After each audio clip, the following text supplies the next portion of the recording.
비록 부활주일은 지났지만 매 주일마다 부활의 의미가 새롭습니다. 오늘도 이렇게 부활주일 지난 첫 번째 또 주일 여러분과 함께 예배를 드릴 수 있어서 행복하고 감사합니다. 우리 모두 일어나셔서 우리 주님 앞에 조용히 묵도하심으로 예배로 나아가도록 하겠습니다. 조용히 묵도하시겠습니다.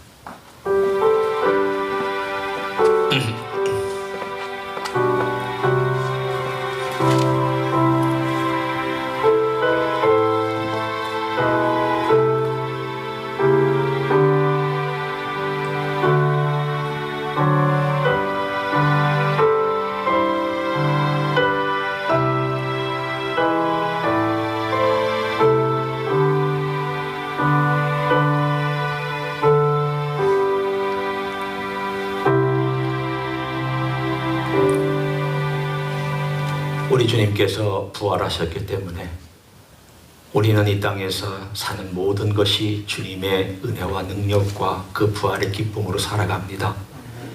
오늘도 우리가 주님을 경배하는 것은 살아계신 주님, 영광의 주님, 존귀하신 주님, 우리의 모든 예배와 찬송을 받기 합당하시기 때문입니다. 감사합니다. 오늘도 그 기쁨으로 주님을 배우며 그 기쁨으로 성도를 사랑하며 그 기쁨으로 이 땅에서 걸어갈 수 있는 하나님의 예배자가 되게 하여 주옵소서. 예수님의 이름으로 기도하옵나이다. 아멘. 찬송가 171장 찬송하시겠습니다.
같이 앉으셔서 기도로 주님께 나아가기를 원합니다.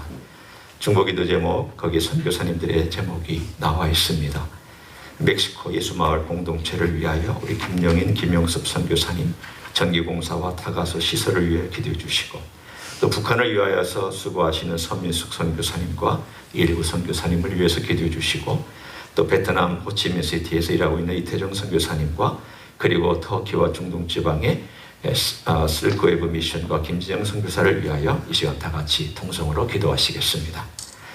하나님 아버지 감사합니다. 오늘 우리가 주님 앞에 나아가면 주님의 선하신 일들과 주님의 놀라운 기적의 일들을 저희가 이제까지 경험하며 살게 하시니 감사합니다. 하나님, 우리가 주님께 기도하며 주님의 복음이 땅끝까지 퍼져가는 그 일을 위하여 우리가 또한 기도로 동참하며 물질로 동참하기를 소원합니다. 아버지 하나님, 멕시코 예수마을 공동체 은혜를 부어주시고 하나님, 거기에 주님의 뜻이 이루어지기를 원합니다. 전기공사가 속히 진행될 수 있기를 원하오며 타가서 시설이 완공될 수 있기를 원합니다.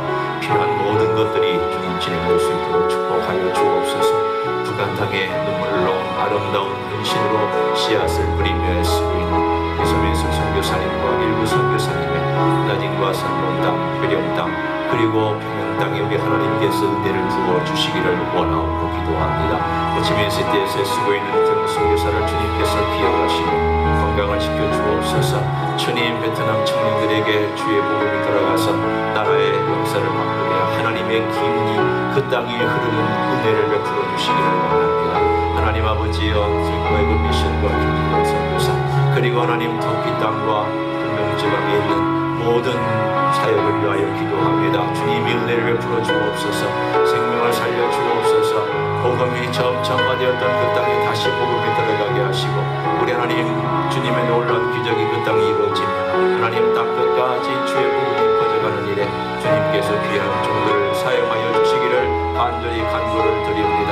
일하시는 주님을 찬양합니다. 저희 교회를 통해 일하시고 영광받아 주시옵소서. 감사를 드립니다. 이 모든 기도의 제목을 사랑이 많으신 예수님의 이름으로 기도하옵나이다. 아멘. 우리의 신앙을 사도신경으로 고백하시겠습니다. 전능하사 천지를 만드신 하나님 아버지를 내가 믿사오며 그 외아들 우리 주 예수 그리스도를 믿사오니 이는 성령으로 잉태하사 동정녀 마리아에게 나시고 본디오 빌라도에게 고난을 받으사 십자가에 못 박혀 죽으시고 장사한 지 사흘 만에 죽은 자 가운데서 다시 살아나시며 하늘에 오르사 전능하신 하나님 우편에 앉아 계시다가 저리로서 산자와 죽은 자를 심판하러 오시리라. 성령을 믿사오며 거룩한 공예와 성도가 서로 교통하는 것과 죄를 사하여 주시는 것과 몸이 다시 사는 것과 영원히 사는 것을 믿사옵나이다. 아멘. 다 같이 일어나셔서 50장 찬송하시며 봉헌하시겠습니다.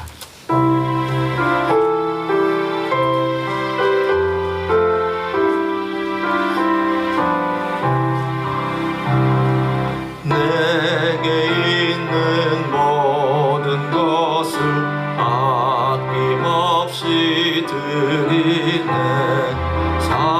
사랑하고 의지하며 주만 따라 살리라. 주께 드리네, 주께 드리네. 사랑하는 고적들 모두 드리네. 감사합니다. 오늘도 주님께 우리 예물을 바칩니다. 주님 앞에 나올 때에 사랑하는 마음과 헌신한 마음으로 우리의 몸과 마음과 영혼과 또한 이 물질도 바칩니다. 주님, 받으시며 주의 뜻을 이루시옵소서. 주의 나라와 그의 의와 주님의 뜻과 주님의 영광이 이 땅에 이루어지기를 원합니다. 주님의 종들에게 복을 주시며 이 땅에 사는 동안 우리 주님의 큰 기쁨이 되고 세상 사람들에게 평강을 가져올 수 있는 하나님의 종들의 생애가 될 수 있도록 축복하여 주시옵소서. 예수님 이름으로 기도하옵나이다. 아멘. 앉으시겠습니다.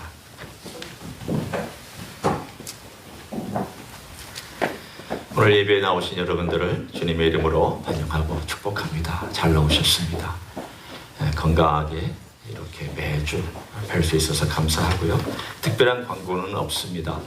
저희가 이 코로나 바이러스가 좀 더 완전히 풀릴 때가 되면 저희가 또 그전에 해오던 행사라든가 또 주일날 오후에 같이 식사 교제를 한다든가 하는 것들은 차후에 결정되면 저희가 연락을 여러분에게 알려드리고 같이 나누도록 하겠습니다.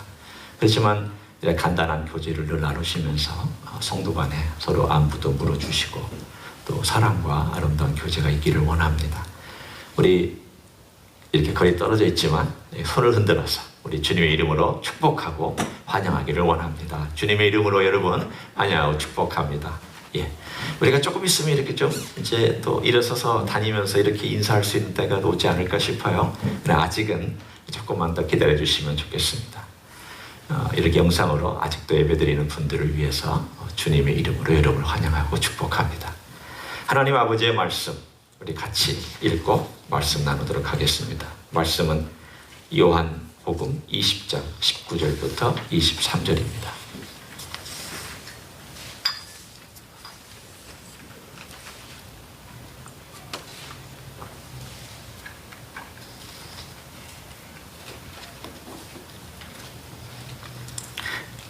요한복음 20장 19절부터 23절의 말씀을 제가 읽고 말씀 나눕니다. 이날 곧 안식 후 첫날 저녁 때에 제자들이 유대인들을 두려워하여 모인 곳의 문들을 닫았더니 예수께서 오사 가운데 서서 이르시되 너에게 평강이 있을지어다. 이 말씀을 하시고 손과 옆구리를 보이시니 제자들이 주를 보고 기뻐하더라. 예수께서 또 이르시되 너에게 평강이 있을지어다. 아버지께서 나를 보내신 것 같이 나도 너희를 보내노라. 이 말씀을 하시고 그들을 향하사 숨을 내쉬며 이르시되 성령을 받으라. 너희가 누구의 죄든지 사하면 사하여 질 것이요 누구의 죄든지 그대로 두면 그대로 있으리라 하시니라. 아멘. 저희 집에는 도예가 한 사람이 삽니다. 이 도예가 한 사람이 이렇게 토기를 만들고 구우는 걸 이렇게 지켜보면 성경의 이야기가 이렇게 떠오를 때가 참 많습니다. 그러면서 혼자 이렇게 나름대로 이런저런 생각과 추측을 합니다. 하나님은 어떻게 지으셨을까? 처음 인간을 지을 때 6째 날, 그 창조의 놀라운 과정의 가장 클라이막스, 인간을 지었던 바로 그 순간이지 않습니까? 하나님이 계획하시고 하나님 아버지가 계획하시고 디자인하시고 예수 그리스도께서 직접 실행하시고 성령께서 그 모든 생명의 과정 속에 같이 하셨던 삼위일체 하나님의 이 천지창조의 작품이 그 그릇들을 볼 때마다 생각이 납니다. 그 그릇을 구울 때 처음에 진을 가지고 어떤 방법, 손으로 빚든지 아니면 물레를 사용하든지 먼저 진을 이렇게 칠퍽칠퍽한 진흙을 가지고 먼저 만듭니다. 그러면 조금 약간 굳은 다음에 초벌구이를 하죠. 그리고 초벌구이 한 다음에 나온 그 좀 딱딱해진 거기에다가 유약을 바릅니다. 그러다 어떤 사람은 그림도 그릴 것이고 또 나름 이런저런 유약을 바릅니다. 유약을 바르면 그 유약의 색깔이 하여튼 특이하게 나옵니다. 좀 신기하다 싶을 정도로 그것을 일종의 요변이라고 얘기를 합니다. 그 요 안에서 온도에 따라 그리고 그 바른 유약의 성질에 따라 검은색이 나오기도 하고 또는 여러 가지 붉은색이 나오기도 하고 참 멋진 작품이 나옵니다. 그게 재벌구이를 해서 결국 그렇게 만들어냅니다. 이 과정을 제가 가만히 생각하니까 혹시 예수님께서 우리를 만드신 과정도 이러지 않았을까? 제가 추측한 겁니다. 저는 천지창조의 내용을 창세기 있는 내용밖에는 모르지만 제가 추가로 상상해서 이렇게 생각을 해봤습니다. 진흙을 가지고 주님께서 먼저 뼈대를 만드셨겠죠. 그리고 단단한 뼈대는 단단해야 되니까 상당히 높은 열에 아마 구우셨을 거예요. 그래서 딱딱하고 단단한 뼈대를 먼저 만드시고 나서 그리고 살과 함께 부드러운 내장을 만드셨을 겁니다. 안에 있는 모든 내장들, 심장, 간장 등등등의 것들을 다 이렇게 직접 손으로 빚어서 만드시고 그리고 나서는 이것은 약한 불에 구우셨을 겁니다. 부드럽게 하시기 위해서. 그리고 마지막에 거기다 주님께서 유약을 바르신 게 바로 우리의 이 피부가 아닐까. 이 피부에 유약을 발라서 그 피부의 모든 아름다운 내용들이 그 속에 있는 것들이 보이지 않고 겉에 있는 이 모든 겉에 보이는 모양들을 그렇게 아름답게 만드셨습니다. 그리고 맨 마지막에 한 마지막 일이 있습니다. 성경에 창세기 2장 7절에 보면 그 주님께서, 예수님께서 그 멋진 작품을 다 진흙으로 빚어서 이렇게 땅에 누여있는 바로 그 코에, 코도 주님께서 빚어서 만드셨겠죠. 코에 구멍에다가 후 하고 숨을 불어넣었다라고 나옵니다. 생기를 불어넣었다. 거기에 나오는 이 생기라는 단어는 히브리 말로 루학이라는 단어인데 일종의 호흡 혹은 기운, 생기 혹은 바람이란 뜻으로 쓰이는 단어입니다. 그러니까 이 진흙으로 있었던 상태는 전혀 인간이 아닙니다. 인간이라고 말할 수 없습니다. 따뜻하지도 않습니다. 그런데 호흡이 들어가서 먼저 우리는 breathe in, 호흡을 받고 나서 후 하고 내쉬면서 눈을 떴습니다. 우리가 후 하고 하면서 눈을 뜬 것이 아니라 받아들이고 나서 그리고 그 호흡이 내 안에 들어와서 생명을 일으키면서 숨을 내쉬는 순간 우리는 생명이 되었다라고 나와 있습니다. 그러니까 그때부터 우리는 살아있는 존재가 되어서 하나님의 이미지를 우리가 갖고 하나님과 대화하고 하나님과 만나는 존재가 되었습니다. 처음 예수님이 우리 인간을 만들고 눈을 뜨고 그리고 말을 시작했을 때 얼마나 기분이 좋으셨을까? 여러분 그렇지 않아요? 여러분이 멋진 작품을 만들고 나면 정말 기분이 좋았듯이 예수님께서 아마 그런 기분이셨을 거라는 생각을 합니다. 바로 그와 비슷한 사건이 오늘 이 20장에 나타나 있습니다. 첫 번째 숨을 주님께서 후 하고 내쉬셨던 사건이 창세기 2장 7절의 첫 번째요. 오늘 두 번째 주님께서 후 하고 숨을 내쉬신 사건이 바로 오늘 이 요한복음 20장에 나오는 사건입니다. 그럼 이 창세기와 요한복음에 나오는 이 내용의 그 유사성을 가지고 우리는 오늘 본문 속으로 들어갑니다. 처음에는 하나님으로서 전혀 생명이 없는 물질에 생명을 불어넣으셨다면 이제는 부활의 주님으로서 창조주이시면서도 부활의 주님이시면서도 100% 인간이시면서도 100% 하나님이신 바로 주님께서 그때와 비슷하면서도 또 다른 놀라운 일을 오늘 본문 가운데 행하십니다. 그 사건은 부활이 있고 나서야 이루어진 사건입니다. 우리는 지난 시간에 부활이란 역사성이 분명히 있다.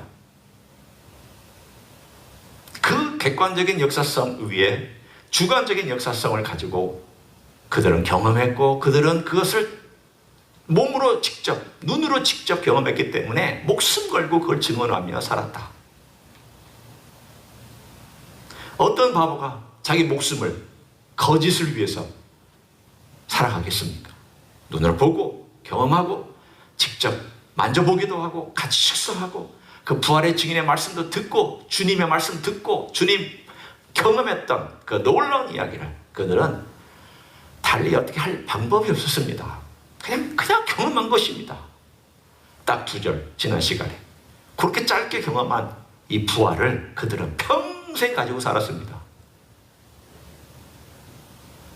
얼마나 사실은 남들이 볼 때 좀 그렇지 않아? 웃기지 않아? 라고 할 만한 그런 사건입니다. 그 역사성, 객관적인 역사성, 내가 경험한 주관적인 역사성, 바로 그 역사성 위에 오늘 주님께서 드디어 우리들에게 그 다음 넥스트 스텝, 그 다음 단계로 우리를 이끌고 가시는 것을 볼 수 있습니다. 그 다음 단계를 이끌고 갈 때마다 꼭 나오는 단어가 있습니다. 첫 번째가 평강이고 두 번째 스텝도 평강입니다.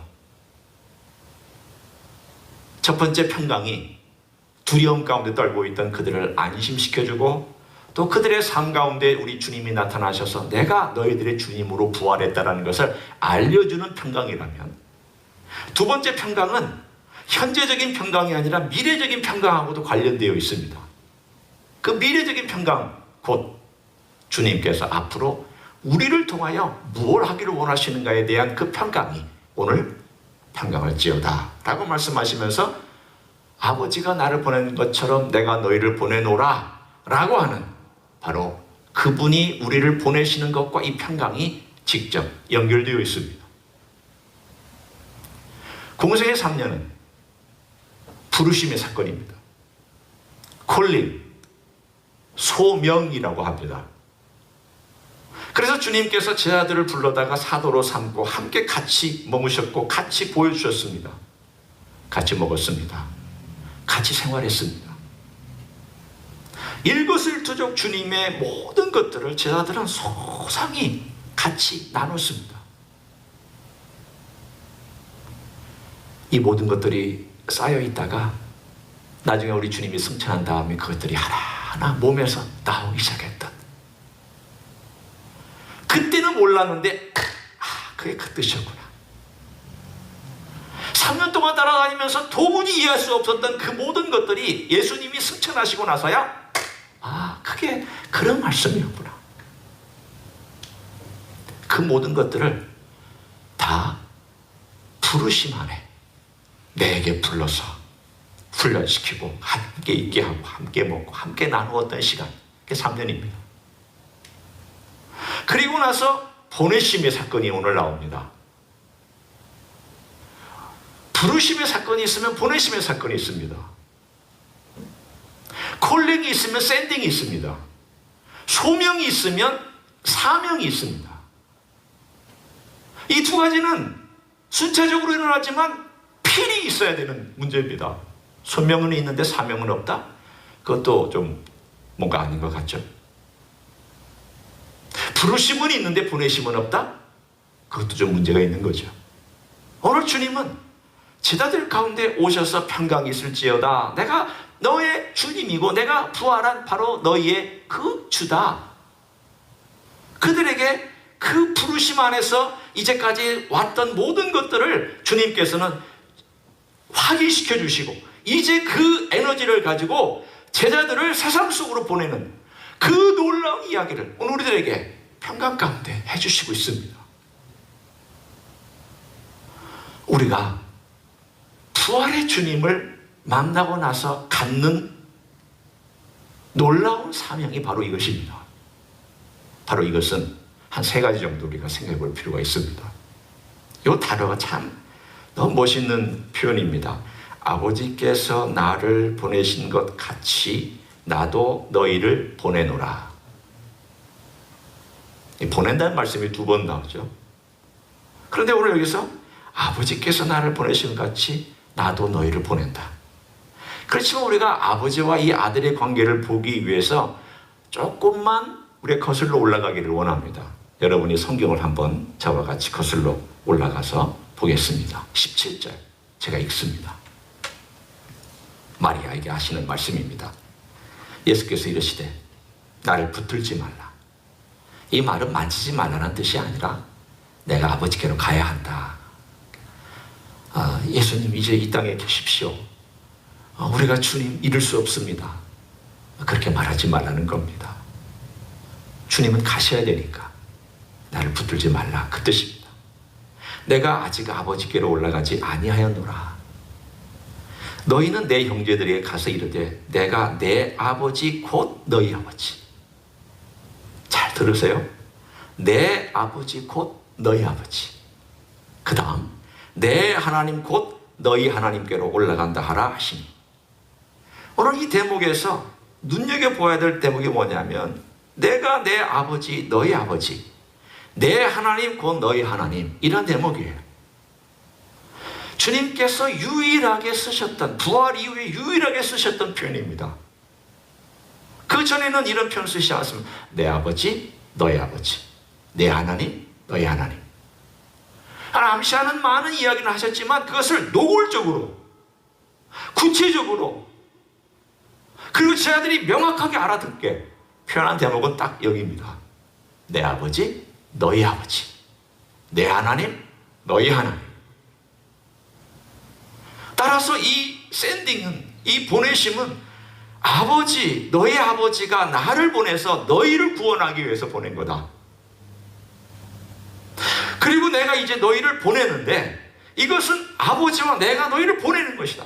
사실은 보냄의 연계성입니다.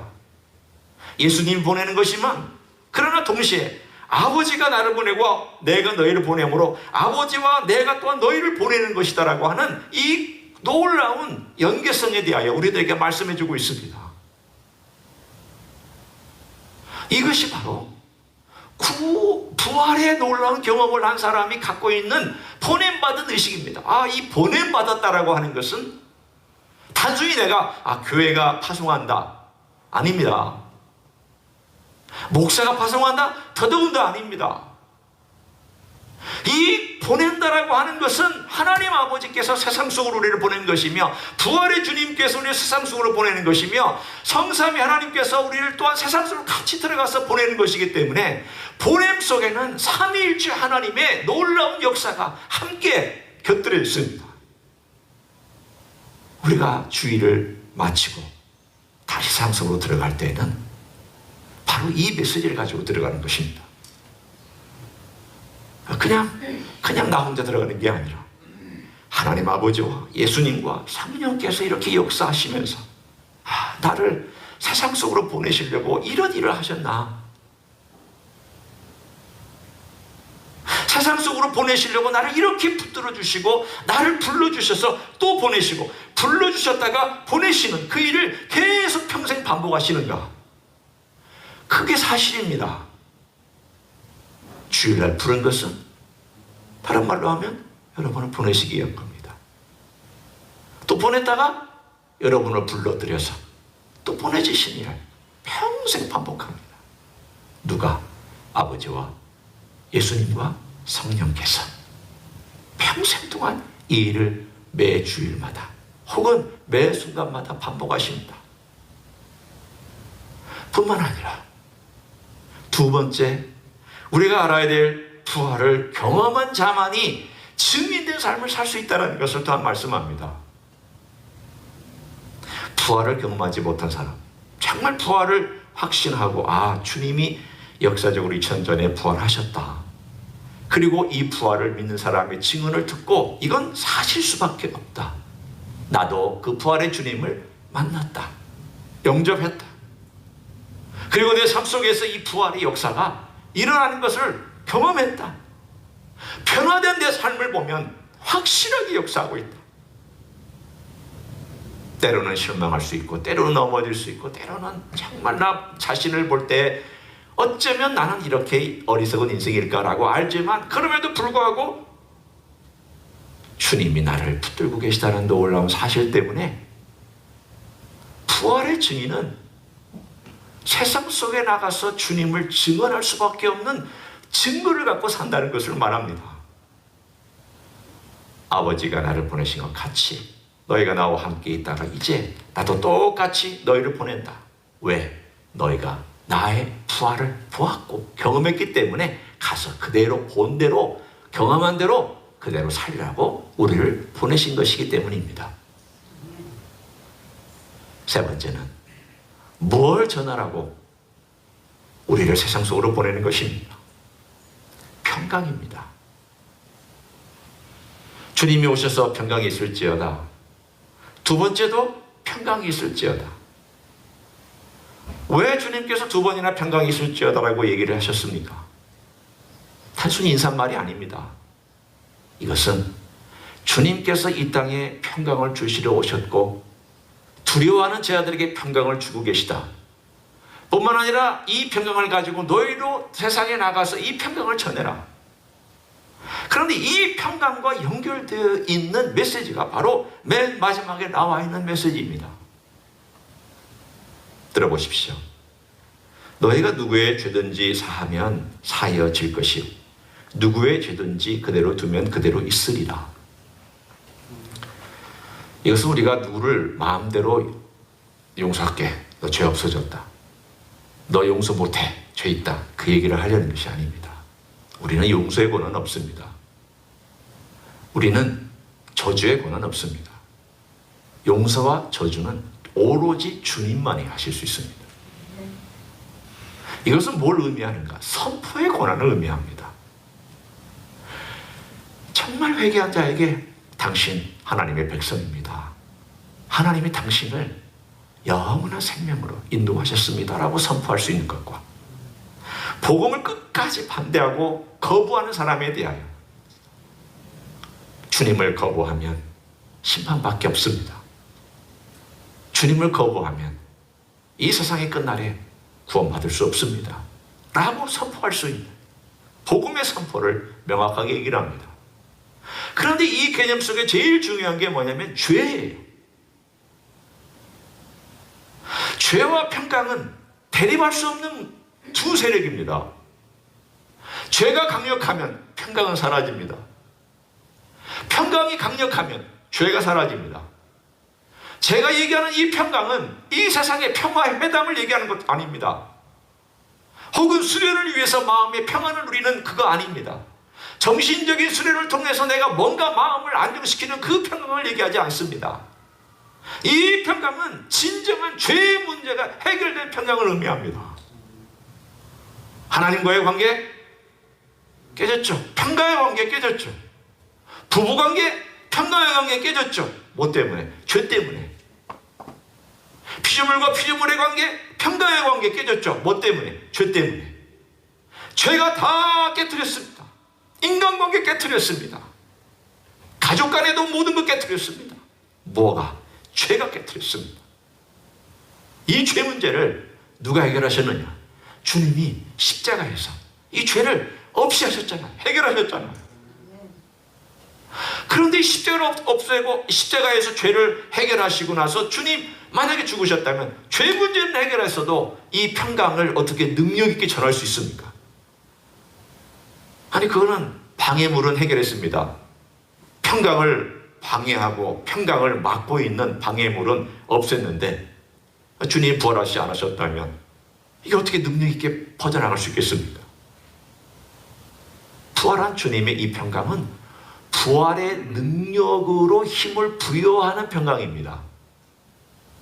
이게 마치 이런 것과 비슷한 것 같아요. 평강은 어떤 주어진 선물이고 우리의 삶 속에서 하나님께서 우리에게 주는 어떤 놀라운 상태인데 이 평강이란 놀라운 상태가 힘있게 운동력이 있으며 움직이려면 그 안에 파워가 있어야 됩니다. 진짜 파워가 있어야 됩니다. 근데 그 진짜 파워가 어떻게 생기냐면 바로 부활의 주님께서 주시는 그 부활의 능력으로 인해서 그것이 계속해서 우리의 삶 속에서 힘있게 퍼져나갑니다. 따라서 십자가와 부활은 같이 가야 됩니다. 십자가는 죄 용서여 모든 것을 화해시키고 십자가는 우리의 삶 가운데서 죄를 없이 하는 것이며 십자가는 죄책감을 없애는 것이며 십자가는 담을 허무는 것이며 십자가는 하늘과 땅을 연결하지만 정작 연결한 다음에 힘은 누가 줄 거냐? 그 권능은 누가 부여할 거냐예요. 그 다음 애프터는 누가 이것을 밀어줄 거냐? 누가 당신의 뒤에서 밀어주며 앞에서 끌어주며 당신과 함께 동행할 거냐? 부활의 주님께서 그 일을 해주시지 아니하면 안 된다는 거죠. 따라서 부활의 주님께서 평강을 계속 강조하고 있는 이유는 내가 너를 보내지만 하나님이 나와 함께 하셨듯이 내가 너와 함께하며 부활의 권능으로 이 평강을 선포하도록 내가 너를 도울 것이다 라는 메시지가 강력하게 들어있습니다. 평강을 선포하시면 걱정하지 마십시오. 주님이 그곳에서 여러분의 평강을 도우실 줄로 믿습니다. 평강은 내 힘이 아닙니다. 나는 평강 가져오지 못합니다. 내 스스로가 평강을 가져온다고요? 아니요. 내 힘으로 하는 것은 평강이 아니라 분열을 가져옵니다. 내 힘으로 하는 것은 내 욕망 때문에, 내 이기심 때문에 사람들에게 상처를 줍니다. 내 성을 쌓다가 끝납니다. 다 무너질 것입니다. 그러나 내가 아닌 주님, 내 능력이 아닌 주님의 부활의 능력으로, 그리고 주님께서 그 일을 하시고 그 일을 주님께서 이루어 가시면 진정한 평강이 내 가정과 내 주위에 올 줄로 믿습니다. 이런 평강을 주님께서는 주고 싶어 하셨습니다. 누구를 통하여? 이제는 바통 타치를 하시는 거예요. 내가 그동안 했지. 네가 할 차례야. 나는 너를 가정 속에 보냈어. 나는 너를 세상 속으로 보내고, 나는 너를 네 직장 속으로 보내며, 나는 너를 이 세상에 믿지 않는 사람들 속으로 보낸다. 내가 함께 할게. 아버지가 나를 보낸 다음에 나와 함께 하시든, 내가 너를 보내면 내가 함께하고 아버지가 함께하고 성령이 함께하면서 그 속으로 들어갈 것이니 걱정하지 말고 가서 너희는 평강을 전해라. 이것이 우리를 보내시는 사명입니다. 그런데 주님께서 함께 하시겠다고 약속하셨지만 현실적으로 내 삶 가운데서 모든 상황마다 어떻게 내가 그렇게 합니까? 나는 내 실력은 참 부족한 것뿐인데 어떻게 하면 되겠습니까? 그래서 오늘의 이야기의 바로 결론이, 그리고 클라이막스가 오늘 여기 나옵니다. 이 말씀을 하시고 그들을 향하여 숨을 내쉬니 후 하고 내셨습니다. 그리고 성령을 받으라, 그렇게 말씀하셨습니다. 이 숨과 성령이 동일시되는지 아니면 숨과 성령이 다른 어떤 따로따로인지 성경은 명확하게 얘기하지 않습니다.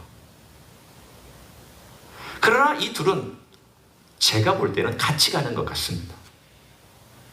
예수님께 숨을 내쉴 때에 성령께서 이 숨과 함께 제 아들 안으로 들어갔기 때문이죠. 그럼 이렇게 우리는 좀 신학적으로 좀 정리를 해볼 필요가 있습니다. 무언가 하면 우리가 예수님께서 나를 위하여 십자가에서 죽으시고 또 나를 위하여 부활하셨다는 것을 믿고 받아들이면 성령께서 내 안에 들어오실 때 예수님의 부활의 생명을 가지고 내 안에 들어오십니다. 이와 비슷한 이야기예요. 예수님의 부활의 생명을 성령께서 가지고 내 안에 들어오셔서 내 안에서 성령이 내 영, 성령은 영 안에 있어요.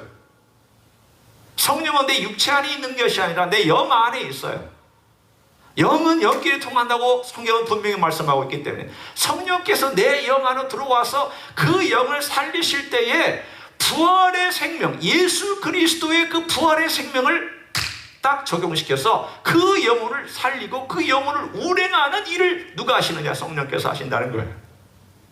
마치 예수님께서 첫 창조에 진흙에다가 숨을 불어넣었을 때에 그 숨이 들어가서 인간이 생명이 되어서 일어나서 하나님과 대화할 수 있었던 것처럼 똑같이 예수님께서 죄로 인하여 죽었던 인생들을 향하여 숨을 불어넣으셨을 때 성령께서 들어가셔서 예수 그리스도의 부활의 생명을 우리의 영혼 속에 움직이게 만들어서 죽었던 우리 영혼을 살려주신 것입니다.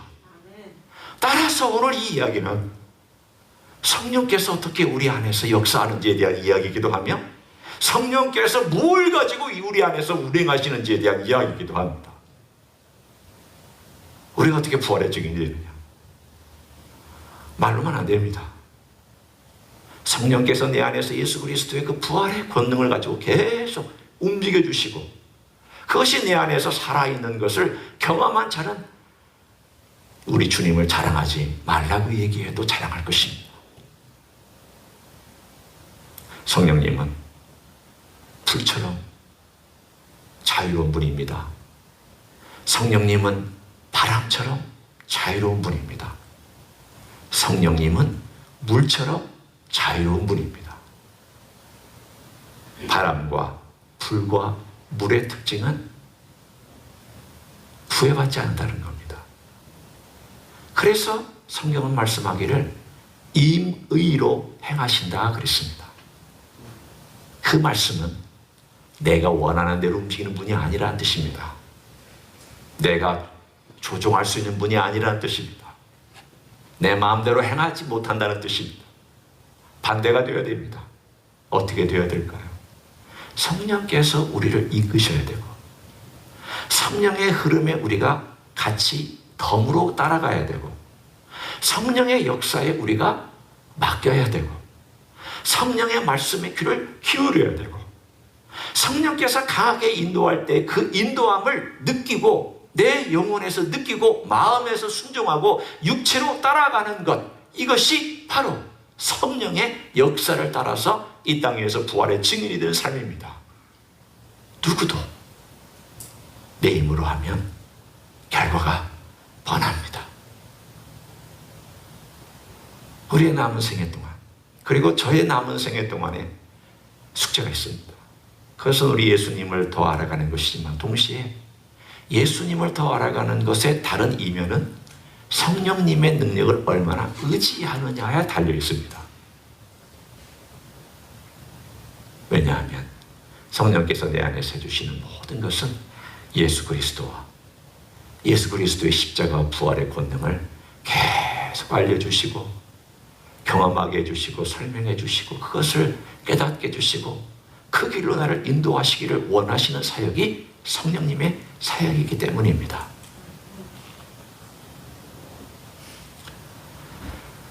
우리 호흡이 살아있는지 한번 점검하기 원합니다. 우리 영혼의 호흡이 살아있는지를 점검하기 원합니다. 이런 사람이 있죠. 겨우겨우 바깥의 힘을 의지해서 그냥 헐떡이며 살아가는 영적인 인생이 있는가 하면 마음껏 호흡하고 그 산수가 들어와서 마음껏 힘있게 걸어가는 그런 사람도 있습니다.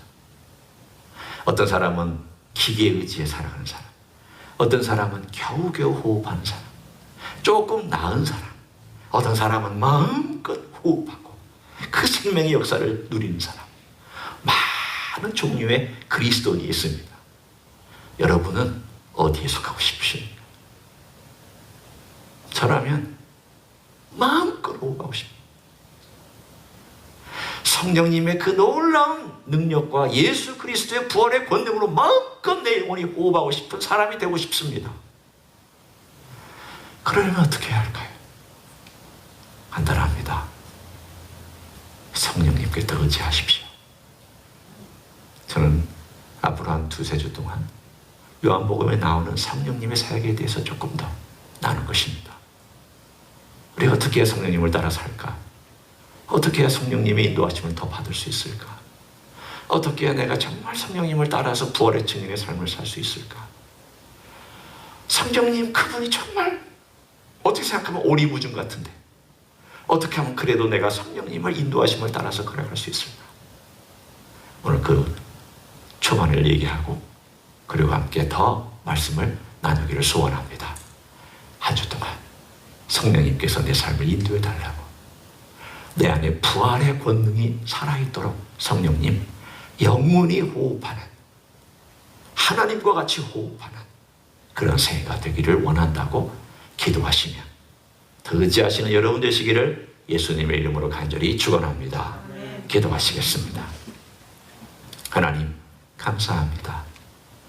주님께서 숨을 내쉬시며 죽었던 우리 영혼 속에 부활의 생명과 함께 성령님을 넣어주셔서 감사합니다.